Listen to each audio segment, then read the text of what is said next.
proses yang kolateral tadi loh, kembali kolateral yang dipinjam negara-negara maju itu memang benar. Itu kira-kira prospek menariknya ke sini bagaimana itu Pak?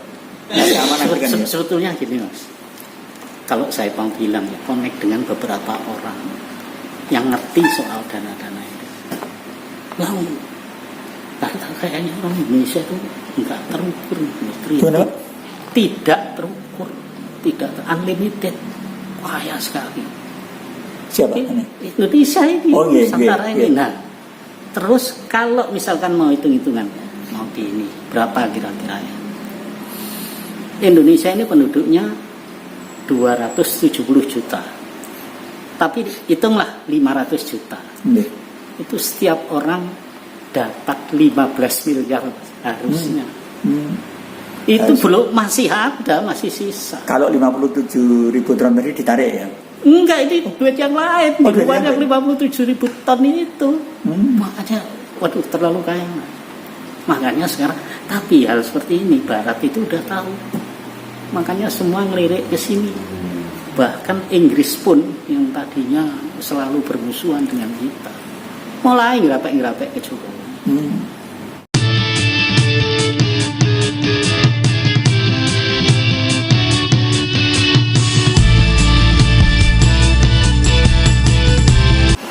Nuwun sewu Pak Dadang. Kalau nuwun sewu ya, bukan kok saya sok tahu, sok pinter, enggak. Saya itu sebenarnya juga jauh dari pemikiran-pemikiran yang terjangkau tentang itu. Tapi saya bisa menangkap itu semua secara rasional dan mengilmiah pun saya bisa. Oleh karena itu di era abad ketiga tahun 3000 tadi itu, entah benar entah tidak, kitab suci itu hanya saya buat menjadi satu lembar. Dan bahasanya adalah bahasa digitalisasi, sentral titik aktivitas minus terjadinya semesta alam dan lain sebagainya. Nah, kembali ke tadi Pak, 57 ribu ton emas tadi yang dipinjam oleh negara-negara Barat, itu berarti real ya kira-kira itu? Real ya itu. Sekarang ini ya, di daerah Pulau Christmas di selatan itu ada piramid emas. Tapi mata telanjang nggak bisa ngelihat.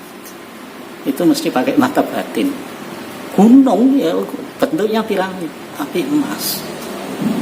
Udahlah kalau soal kekayaan itu, Ibu Ratu ini ya bukan cuma penguasa selatan dunia, seluruh samudra di dunia ini kekuasaannya beliau. Nah, kira-kira emas yang dipinjam tadi, ini kan kayaknya beberapa pihak termasuk dari sejumlah kerajaan itu kan mau menarik kembali ke Indonesia. Tentunya yang bikin perjanjian mestinya Bung Karno ya, tapi atau yang diberi kepercayaan. Bisa ditarik kembali. Bisa ditarik yang emas. Tapi yang enggak brek ya.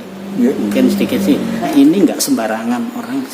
Nah, ini saya cerita lagi ya. Ada penulis dari Bandung juga, Rizky Ridi Asmara.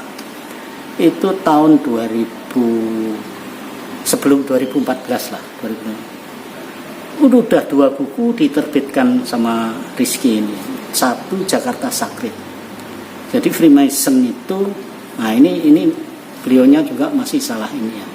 Pernah operasi di Jakarta. Sebetulnya bukan cuma di Jakarta lah, di Indonesia sekarang ini Freemason keleleran Mas.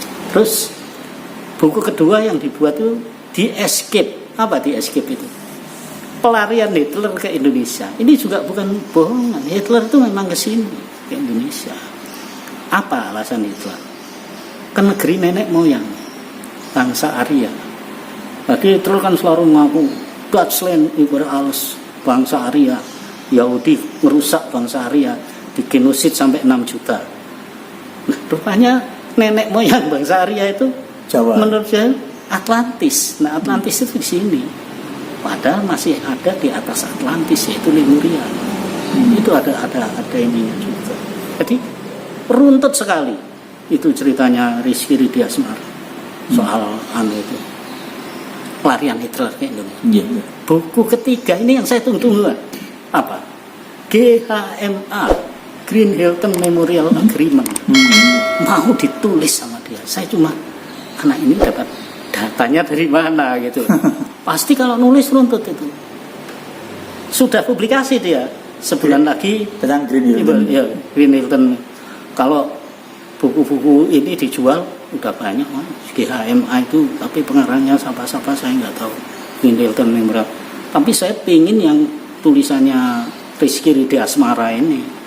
Nah, sebulan, 2 bulan, 3 bulan, setahun gak muncul, Mas. Itu saya tunggu-tunggu. Jadi kesimpulan saya juga ini memang ada secret dan orang-orang itu nggak bisa ngambil. Itu orang tertentu aja.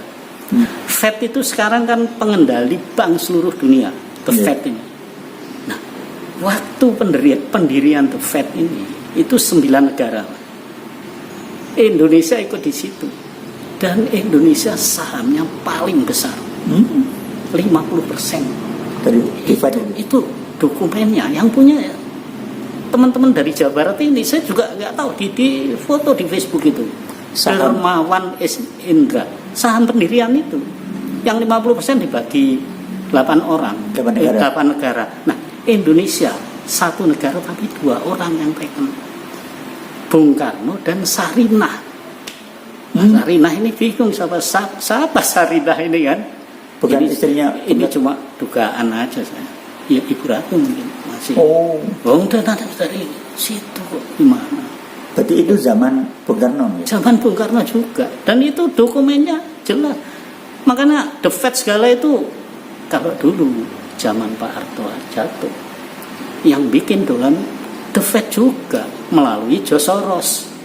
Tapi memang Pak Harto harus turun waktu itu. Caranya digocang aja ekonominya.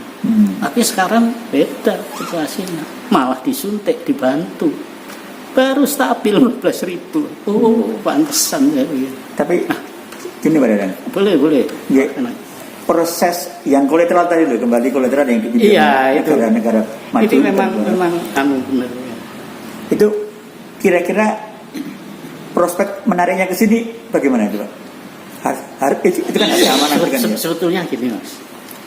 Kalau saya mau bilang ya, connect dengan beberapa orang yang ngerti soal dana-dana itu.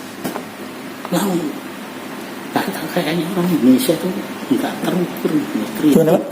Tidak terukur, tidak unlimited, kaya sekali. Siapa?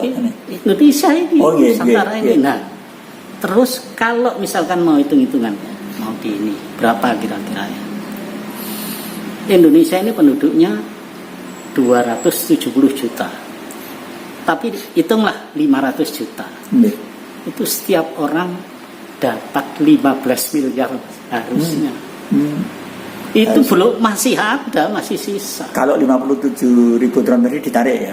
Enggak, ini duit yang lain. Di luar yang 57.000 ton itu. Makanya, waduh terlalu kaya. Makanya sekarang, tapi hal seperti ini Barat itu udah tahu. Makanya semua ngelirik ke sini. Bahkan Inggris pun yang tadinya selalu bermusuhan dengan kita, mulai ngerapek ke Jokowi. Semua nengok ke sini ya.